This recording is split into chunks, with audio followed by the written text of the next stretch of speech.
Ninth class English B core. तो देखो chapter 4 चल रहा था ट्रूली ब्यूटीफुल माइंड, जिसमें आइंस्टाइन के बारे में हमने जाना। आइंस्टाइन बहुत ही कमाल का बंदा था, मेरी तरह वो भी बहुत बड़े बड़े काम करता है, लेकिन उसके कामों को बहुत ही देर में अपनाया जाता है, पहचाना जाता है। तो आइंस्टाइन ने बहुत बड़ी बड़ी चीजें करी। हालांकि वो बचपन में तुम लोगों की तरह था नालायक, लेकिन बड़ा होता गया और बिल्कुल मेरी तरह बनता गया होशियार। बचपन में उसके साथ काफी सारी कहानियां अलग अलग तरीके से घटी, ठीक है। और उसकी शादी हुई, तलाक हुआ, फिर उसने अपनी कजन एल्सा से शादी कर ली और अपना खुशी जीवन बिताने लगा। अब पढ़ते हैं उसके जीवन के बारे में और आगे की बातें। तुम्हें याद होगा इसने थ्योरी ऑफ रिलेटिविटी का आविष्कार करा था। इसने ये देखा था कि जो सूरज होता है, सूरज पर ग्रेविटी का क्या असर होता है, या सूरज से जो ग्रेविटी निकलती है उसका बाकी की चीजों पर क्या असर होता है। इतनी सारी बातें पढ़ी, ध्यान से सुनो। आइंस्टाइन ने साइंस की दुनिया में काफी बड़ा नाम कर रखा है। तो मैं साइंस की सारी बातें बताऊंगा तो सही, और जरूरी नहीं है वो सारी बातें तुम्हें समझ में आएंगी या नहीं आएंगी। मुद्दे की बात ये नहीं कि वो साइंस की बातें तुम्हें समझ में आ रही हैं या नहीं आ रही है। हम इंग्लिश का चैप्टर पढ़ रहे हैं तो साइंस के टॉपिक में इतना अंदर नहीं घुसेंगे कि साइंस ही पढ़ने लग जाए, है ना। वो बातें साइंस की है, तो इसलिए हल्का फुल्का ऊपर ऊपर से समझ लेना, ज्यादा डीप में मत घुसना कि मैं क्या बता रहा हूं और तुम्हें समझ में आ रहा है या नहीं आ रहा है, ठीक है। तो अब स्टार्ट करते हैं। तो देखो अब तक मैंने काफी सारी समरी पढ़ा दी है, अब हम स्टार्ट करेंगे पॉइंट नंबर 10 से। तो 10th पॉइंट अब हम स्टार्ट करने वाले हैं। तुम लोगों के पास नोट होना चाहिए। अगर कोई वर्ड मैं हिंदी में बोलता हूं और लिखने को बोलता हूं तो उस वर्ड की हिंदी जरूर लिख लिया करो, चाहे वो वर्ड तुम्हें हिंदी में मालूम हो या ना मालूम हो। वैसे अगर मालूम है तो अच्छी बात है, मत लिखा करो, लेकिन अगर नहीं है मालूम तो उस वर्ड को तुम्हें जरूर लिखना चाहिए। वो शब्द मैं तुमसे क्लास में कभी भी हिंदी में पूछ सकता हूं, और अगर वो शब्द तुमने मुझे नहीं बताया और तुमने लिख भी नहीं रखा तो फिर ये गलत बात है। तुम्हें वो शब्द जरूर लिखना चाहिए, ठीक है। तो स्टार्ट करते हैं, बहुत बातें बना ली अब। Point number 10। In 1915 1915 he had published his journal theory of relativity. याद है ना, वही लाइट वाला, उसी को बोला जाता है जर्नल थ्योरी ऑफ रिलेटिविटी। याद है ना, E=mc², ये मैंने पढ़ाया था। तो उसकी वो जो थ्योरी थी रिलेटिविटी के बारे में, वो कब पब्लिश हुई? 1915 में। देखो कब आविष्कार करा और कितने सालों बाद पब्लिश हुई। और पता है पब्लिश तो जरूर होएगी, लेकिन इसकी थ्योरी सही साबित पता है कब होएगी? 1919 में। बताओ, बंदा जब मेहनत करता है तब उसको फल नहीं मिलता, लेकिन मिलता जरूर है, मिलता जरूर है। अगर कोई व्यक्ति मेहनत कर रहा है तो ये मत सोचो कि तुम्हारी मेहनत का फल अभी के अभी मिल जाएगा, लेकिन इतना भरोसा जरूर रखो कि एक ना एक दिन तुम्हें उस मेहनत का फल जरूर मिलेगा। तो वैसे ही आइंस्टाइन के साथ हुआ। देखो ये तो लिखा हुआ है 1915 में इसकी थ्योरी ऑफ रिलेटिविटी को पब्लिश किया गया, which provided a new interpretation of gravity. Interpretation का मतलब होता है समझाना। इसकी थ्योरी ने हमें ग्रेविटी के बारे में समझाया था बिल्कुल नए तरीके से। ग्रेविटी का मतलब तुम्हें मालूम है, गुरुत्वाकर्षण। तुम्हें मालूम है ना, धरती में ग्रेविटी होती है जो हमें अपनी तरफ खींचती है। बिल्कुल इसी तरह की ग्रेविटी स्पेस में भी होती है, सन के अंदर होती है। सन सभी ग्रहों को अपनी तरफ खींचता है, मालूम है ना। अर्थ भी सन के चारों ओर चक्कर लगाती है। मार्स, वीनस, जुपिटर, ये सब के सब सन के चारों ओर चक्कर लगाते हैं। क्यों? क्योंकि सन के अंदर ग्रेविटी होती है। तो सन की ग्रेविटी को एक्सप्लेन करने का ठेका किसने लिया था? आइंस्टाइन ने। इसकी ये थ्योरी ऑफ रिलेटिविटी हमें इसी ग्रेविटी के बारे में बताती है। An eclipse of the sun. Eclipse का मतलब होता है सूर्य ग्रहण। तुमने नॉर्मली सुना होगा, यार आज ग्रहण लग गया, घर से बाहर मत निकलियो, और यार आज ग्रहण लग गया, तू घर के अंदर मत घुसियो। बंदा रहे तो रहे कहां, तू घर से बाहर मत निकलियो, वो घर के अंदर नहीं घुसेगा। ऐसे ही करते रहो तुम, है कि नहीं? तो ये तो बेवकूफ वाली बातें हैं, है ना। तो जब सूर्य ग्रहण लगा था 1919 में, 1990 में, brought proof that it was accurate, तब इसकी ये थ्योरी एक्यूरेट साबित हुई। एक्यूरेट का मतलब होता है सही। तब सभी साइंटिस्टों को एहसास हुआ कि आइंस्टाइन ने जो मेहनत करी थी सन की ग्रेविटी के बारे में, थ्योरी ऑफ रिलेटिविटी के बारे में, वो थ्योरी ऑफ रिलेटिविटी सही साबित हुई 1919 में जाके। बेचारे को देखो कब जाके रसगुल्ले खाने का मौका मिला, बेचारा कब से मेहनत कर रहा था, 1919 में इसकी तारीफ हुई जाकर। ठीक है, इतने में तो बंदा रूठ जाए, है ना। खैर चलो, हुई तो सही। 11th पॉइंट देखते हैं। आइंस्टाइन हैड करेक्टली कैलकुलेटेड, उसने बिल्कुल सही तरीके से कैलकुलेट किया था इन एडवांस, पहले से ही, the extent to which the light from fix stars would be deflected through sun gravitational field. ये लाइन जितनी समझ में आ जाए अच्छी बात है, ना समझ में आए कोई बात नहीं है, ज्यादा परेशान मत होना। साइंस के टॉपिक से रिलेटेड लाइन है ये, मैं फिर भी बताऊंगा भी, ठीक है। और वो भी छोटा मोटा टॉपिक नहीं, 11th 12th के लेवल का टॉपिक, है ना। हालांकि इसकी बेसिक बात है तुमने छोटी क्लासेस में पढ़ी होंगी, है ना। खैर पढ़ी होंगी या नहीं पढ़ी होंगी उससे मुझे मतलब नहीं है, फिलहाल मेरी बातों को सुनो। तुम्हें मालूम है ना, सूरज के चारों ओर स्टार्स हो गए, प्लैनेट्स हो गए, जिसमें से अपना अर्थ भी हो गया, मार्स, जुपिटर, वीनस, ये सब के सब क्या काटते हैं, चक्कर काटते हैं। क्यों?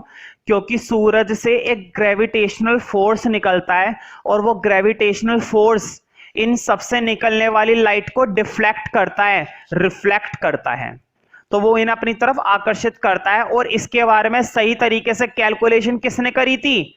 आइंस्टाइन ने। मैंने थोड़ी ना, मैं तो न्यूमेरिकल की कैलकुलेशन नहीं कर पाता, ये तो ग्रेविटेशनल है। The newspaper proclaimed his work as a scientific revolution. Proclaim का मतलब होता है घोषणा करना। पता है सभी समाचार पत्रों में घोषणा की गई थी कि इसकी ये जो थ्योरी है ना आइंस्टाइन की, ये एक साइंटिफिक रेवोल्यूशन है, वैज्ञानिक क्रांति है। कितनी बड़ी बात बोल दी देखो, जहां पर ये शब्द लग जाता है ना, रेवोल्यूशन, छोटी बात नहीं होती। क्रांति का मतलब होता है बहुत बड़ा परिवर्तन आना, दुनिया के सामने बहुत बड़ा चेंज लेकर आना। और वो चेंज किसने लाए थे? आइंस्टाइन है भाई। यूं ही थोड़ी ना इनका नाम लिया जाता है साइंस की दुनिया में। हालांकि बचपन में ये बिल्कुल नालायक थे, लेकिन बड़े होकर मेरी तरह होशियार हो गए, क्या करें। द न्यूज़पेपर प्रोक्लेम्ड, प्रोक्लेम्ड का मतलब होता है घोषणा करना। तो समाचार पत्रों ने इनके काम की घोषणा करी, और इनके काम को उन्होंने क्या बताया? साइंटिफिक रेवोल्यूशन, वैज्ञानिक क्रांति। वैज्ञानिकी क्रांति मतलब इनका काम एक क्रांति था, इन्होंने साइंस की दुनिया में एक बहुत बड़ा तीर मारा था।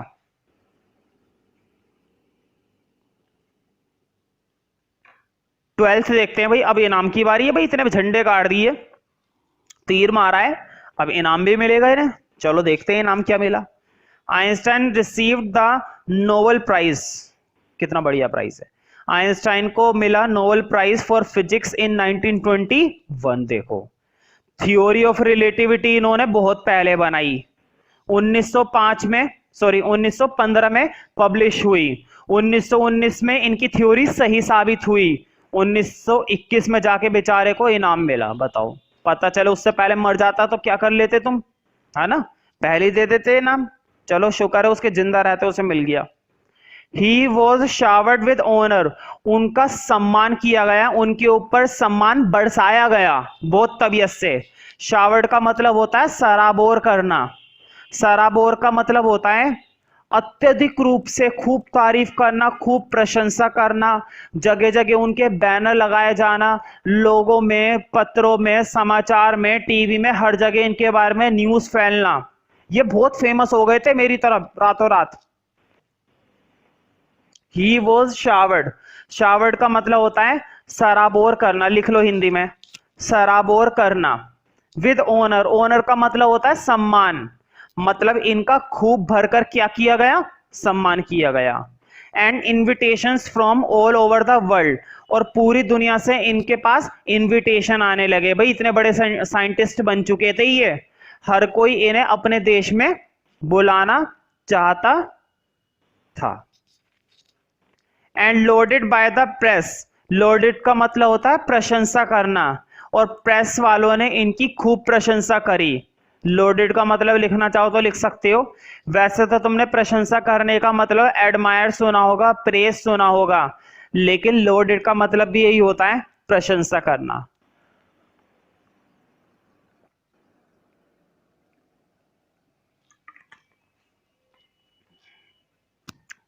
तो प्रेस वालों ने इनकी खूब प्रशंसा करी कि तुमने कितना बढ़िया काम करा है, ये है वो है, दुनिया भर की खूब तारीफ पेल कर गए। ठीक है, यहां तक तो इस चैप्टर का एक टॉपिक था आइंस्टाइन के बारे में। ठीक है, अब इस चैप्टर के अंदर थोड़ी सी अलग बातें चलेंगी।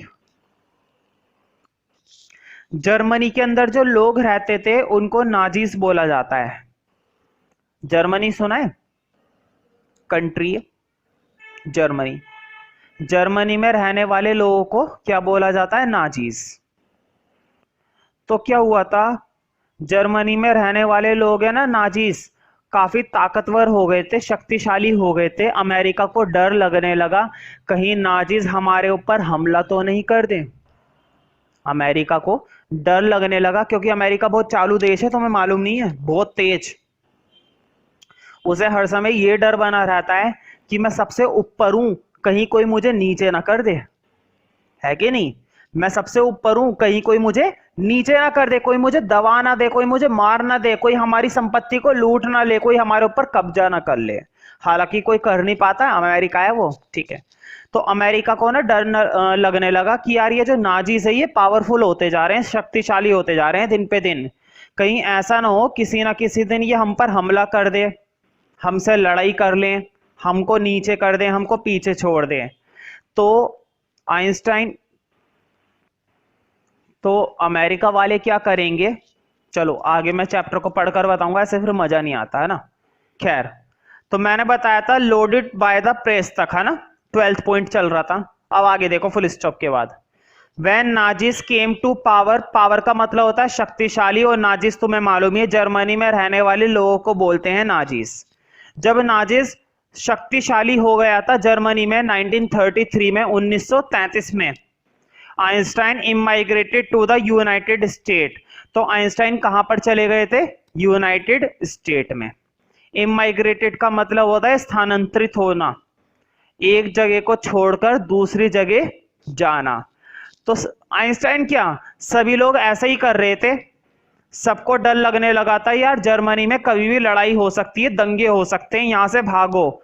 तो आइंस्टाइन भी डर कर कहां चले गए थे? यूनाइटेड स्टेट में रहने के लिए। 13 पॉइंट देखते हैं। 5 years later, 5 साल बाद, the discovery of nuclear fission in Berlin had American physicist in an uproar. Uproar का मतलब होता है बखेड़ा, बवाल, लिख लो। अप्रोवर का मतलब होता है बखेड़ा, बवाल या परेशानी। हाँ, न्यूक्लियर फिशन, अब मैं तुम्हें बताता हूं न्यूक्लियर फिशन क्या है। न्यूक्लियर फिशन उसे कहा जाता है जिसके अंदर हमें बताया जाता है कि एक एटॉमिक बॉम्ब कैसे बनता है। कितनी खतरनाक बात हो रही है। न्यूक्लियर फिशन के अंदर हमें सिखाया जाता है कि एटॉमिक बॉम्ब को कैसे बनाया जाता है, ये कितना पावरफुल होता है, इसका यूज कैसे करना चाहिए और कब इसका इस्तेमाल करना चाहिए, और किस तरीके से कंप्लीटली इसको बनाया जाता है। तो न्यूक्लियर फिशन की डिस्कवरी हुई बर्लिन में, जिसकी वजह से अमेरिका के जो वैज्ञानिक थे, अमेरिका के जो भौतिज्ञ थे, उन्हें डर लगने लगा, उन्हें परेशानी होने लगी। Many of them had fled from fascism, और उनमें से आधे से ज्यादा लोग डरने लगे, फैसिज्म आने लगा, साम्यवाद आने लगा उनके अंदर। थोड़ी सोशल वाली टर्म्स हैं, ठीक है। And now they were afraid the Nazis could build and use N atomic bomb. अब अमेरिका वालों को डर लगने लगा कि यार कहीं नाजिस कोई एटॉमिक बॉम्ब ना बना ले और वो एटॉमिक बॉम्ब हमारे ऊपर फेंक ना दे, क्योंकि अभी तुम्हें नहीं है मालूम कि एटॉमिक बॉम्ब कितना ताकतवर होता है। एटॉमिक बॉम्ब कितना ताकतवर होता है, ये आगे का जो ये रियल है इंसिडेंट, तुम्हें मालूम होनी चाहिए बात। अमेरिका ने हिरोशिमा और नागासाकी पर 1945 में एटॉमिक बॉम्ब फेंका था, और वो बॉम्ब इतना ज्यादा ताकतवर था कि उस बॉम्ब का एहसास आज तक की पीढ़ी चुका रही है, 2000 से भी आगे की। अगर एक जगह पर एक विशाल एटॉमिक बॉम्ब फेंका जाता है तो उस बॉम्ब के 10 सालों बाद, 50 साल बाद भी पीढ़ी अपंग पैदा होती है, किसी का हाथ नहीं होता, किसी का पैर नहीं होता। वहां की जमीन बिल्कुल बेकार हो जाती है कुछ समय तक के लिए। एक समय ऐसा आता है, आज भी अगर जापान में जाकर देखोगे हिरोशिमा और नागासाकी पर, वहां पर तुम्हें आज भी चीजें बंजर दिखाई देंगी। 1945 में अमेरिका ने बम फेंका था और आज भी वहां की पीढ़ी इस चीज का एहसास चुका रही है।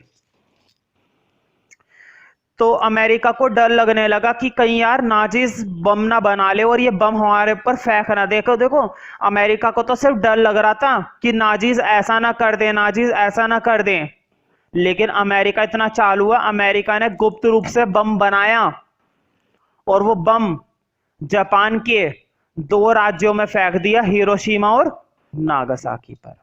क्या गलती थी नाजीज की? अमेरिका को तो सिर्फ डर ही लग रहा था ना कि वो फेंक ना दे, वो बना ना दे। वो बनाने वाले थोड़ी ना थे नाजीज, ना ही वो फेंकने वाले थे बेमतलब में। इस अमेरिका ने तो बेमतलब में हिरोशिमा और नागासाकी पर ये बम फेंक दिए और हजारों लाखों लोगों की मृत्यु हो गई। और आज भी अगर वहां पर कोई नया वंश पैदा होता है तो किसी ना किसी रूप से, शारीरिक रूप से अपंग होता है, जिसका हर्जाना उन्हें भुगतना पड़ रहा है सिर्फ किसकी वजह से? अमेरिका की वजह से। ये बहुत बुरा हुआ था। आइंस्टाइन को ये बातें पसंद नहीं आई और आइंस्टाइन ने कदम रखा राजनीति में। साइंटिस्ट की पद से हटकर उन्होंने अपना कदम कहां पर रखा? राजनीति में। और एक वर्ल्ड गवर्नमेंट बनाने का प्रस्ताव रखा और उन्होंने वर्ल्ड गवर्नमेंट बना भी ली। ठीक है, और काफी अच्छी तरीके से पॉलिटिक्स खेली और खेलते खेलते उनकी मृत्यु हो गई। अब जरा आगे देखते हैं। तो देखो, अमेरिका ने सिर्फ अपने डर के कारण बेमतलब में इतना हैवी एटॉमिक बॉम्ब बनाया और वहां पर फेंक दिया, है ना। खैर, 14 पॉइंट देखते हैं। At the urging of a colleague. Colleague का मतलब होता है साथी, मित्र, और अर्गिंग का मतलब होता है कहना।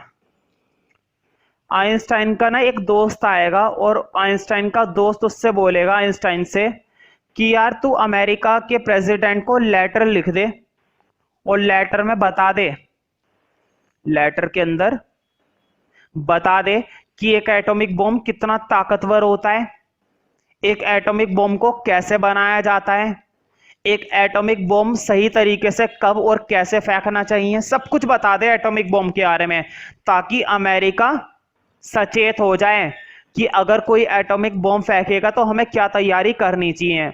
आइंस्टाइन ने सारी बातें एटॉमिक बॉम्ब के बारे में गुप्त रूप से अमेरिका के प्रेसिडेंट को बता दी, सिर्फ इसलिए कि वो अपनी खुद को प्रोटेक्ट कर ले, खुद को सुरक्षित कर ले, ना कि इसलिए कि अमेरिका बॉम्ब बना ले। लेकिन अमेरिका ने उसका उल्टा इस्तेमाल करा, उसकी सारी टेक्निक का इस्तेमाल कर लिया एटॉमिक बॉम्ब को बनाने में, और वो बॉम्ब बनाकर कहां पर फेंक दिया? उन 2 राज्यों पर। अब आइंस्टाइन को ऐसा लगने लगा कि सारी गलती मेरी थी, मुझे अपने लेटर में इतनी सारी बातें इस तरह से नहीं बतानी चाहिए थी, इसका जिम्मेदार मैं हूं, इसीलिए वो पॉलिटिक्स में उतरेंगे। अब कौन? आइंस्टाइन। तो देखो, अब आगे पढ़ते हैं। At the urging of a colleague, साथी के कहने पर, Einstein wrote a letter to the American president. उन्होंने अमेरिका के राष्ट्रपति को लेटर लिखा। उनका नाम ये था फ्रैंकलिन डी रूजवेल्ट, ये नाम है। फ्रैंकलिन डी रूजवेल्ट को पत्र लिखा 2 अगस्त 1939 1939 में, और उसमें उन्होंने क्या बताया देखते हैं। इन विच ही वॉन्ट, जिसमें उन्होंने चेतावनी दी, a single bomb of this type exploded in a port. अगर तुम सिर्फ एक बॉम्ब फेंकते हो इस तरह का एक बंदरगाह पर, बंदरगाह वो होते हैं जहां पे शिप्स वगैरह उतरते हैं, जहाज वगैरह उतरते हैं। आइंस्टाइन ने बताया कि अगर तुम एक बंदरगाह पर एक बम भी फेंकते हो, एक सिंगल बम भी फेंकते हो, might very well destroyed the whole port together, तो वो पूरे के पूरे बंदरगाह को बर्बाद कर देगा। With some of the surrounding territory, और अपने आसपास की क्षेत्र भूमि को भी तबाह कर देगा। आइंस्टाइन ने बॉम्ब से रिलेटेड सारी की सारी बातें प्रेसिडेंट को बता दी, सिर्फ इसलिए बताई थी कि वो अपने आप को सुरक्षित कर ले। लेकिन प्रेसिडेंट ने उसकी टेक्निक का, उसकी बातों का गलत इस्तेमाल करा। और उसने गुप्त रूप से, आइंस्टाइन को भी नहीं पता था कि बॉम्ब बनाया जा रहा है, लेकिन जब छोड़ा गया ना तब आइंस्टाइन को एहसास हुआ। The Americans, next point, the Americans develop the atomic bomb, America वालों ने डेवलप करा, मतलब बॉम्ब तैयार करा, इन अ सीक्रेट प्रोजेक्ट, गुप्त रूप से, ऑफ देयर ओन, खुद, and drop it on the Japanese city, और जापान के शहरों पर छोड़ दिया, मतलब फेंक दिया, हिरोशिमा एंड नागासाकी, इन अगस्त 1945 में, 1945 में। Einstein was deeply shaken, Einstein अंदर से कांप उठे। शेकन का मतलब होता है प्रताड़ित हो जाना, घबरा जाना, कांप जाना, डर जाना, मतलब वो अंदर ही अंदर दुखी हो गए, फड़फड़ा गए कि मेरी वजह से कितने लोगों की जानें चली गई, मेरी वजह से कितनी तबाही हो गई, मेरी वजह से इतनी भारी संपदा को नुकसान झेलना पड़ा। By the extent of destruction, destruction का मतलब वही होता है बर्बादी। द टाइम, दिस टाइम ही wrote a public missive to United Nation, फिर इन्होंने यूनाइटेड नेशन को एक बड़ा पत्र लिखा। मिसिव का मतलब होता है बड़ा पत्र, एक बड़ा उल्लेख, काफी बड़ी घोषणा करी थी इन्होंने। चक्कर क्या है, ये यूनाइटेड नेशन से एक गवर्नमेंट बनाने की मांग करेंगे। अब बोलेंगे कि एक यूनाइटेड नेशन से एक वर्ल्ड गवर्नमेंट बनाओ जिसमें मैं भी आऊंगा। In it he propose the formation of a world government, उसमें उन्होंने प्रपोज करा था वर्ल्ड गवर्नमेंट बनाने का प्रस्ताव रखा था। Unlike the letter to Roosevelt, this one made no impact, but over the next decade Einstein get over more involve in politics, वो पॉलिटिक्स में जाने लगे। Agitating for an end to the arms build, और उन्होंने अपनी खुद की सेना बनाई। And using his popularity to campaign for peace and democracy, और उन्होंने शांति और लोकतंत्र के लिए पॉपुलैरिटी मिली। वो बहुत ही प्रसिद्ध हो गए थे अपने समय में, बहुत ही प्रसिद्ध हो गए थे, फेमस हो गए थे। उन्होंने पीस के लिए काम करा, शांति के लिए काम करा, डेमोक्रेसी लोकतंत्र के लिए काम करा, लोगों के लिए काम करा। अब चलो इनका अंत करते हैं, बहुत तीर मार लिया इन्होंने। When Einstein died in 1955, जब उनकी मृत्यु हुई एट द एज ऑफ 76, 76 साल की उम्र में ही चले गए, अच्छी बात है, वरना और तीर मार देते। He was celebrated as a visionary, visionary का मतलब होता है दूरदृष्टि वाला व्यक्ति, ऐसा व्यक्ति जो आगे की सोच कर चलता हो, ऐसा व्यक्ति जो आगे को देख लेता हो, जो फ्यूचर को देख लेता हो, ऐसा नहीं है स्वप्नदोषी व्यक्ति। And world citizen as much as scientific genius, और उनको एक वैज्ञानिक जीनियस के रूप में माना, और उनको एक दूरदृष्टि वाला व्यक्ति माना जाने लगा, और वो बहुत ही पॉपुलर हो गए।